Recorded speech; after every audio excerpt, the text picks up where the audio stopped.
Mga katanim, dito sa system na to, makikita nyo, pababa naman siya. Maganda naman, no? Kung nasaan yung distribution, pababa. So in every system, isa ang tangke, nakikita ko, no? Wala kasi yung nagawa dito, kaya di ko rin masabi kung paano yung andar ng pump.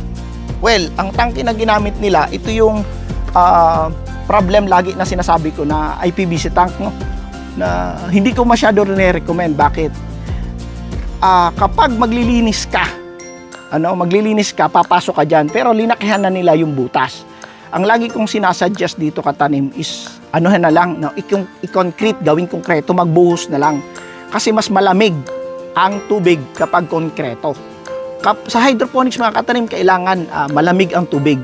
Dito kasi kadalasan nainit itong tangke natin. Yan yung problema. And again, nakita ko, walang pintura yung mga bakal. Number one, naging problem nito is yung kalawang. Pag yan nag-start ng kalawang, wala na, mabubulok na, no?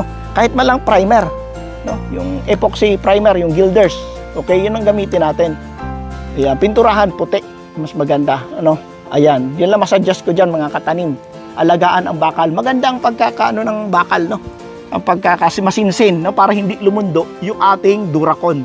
Kasi malambot yan eh. Yan na mga katanim, tandaan.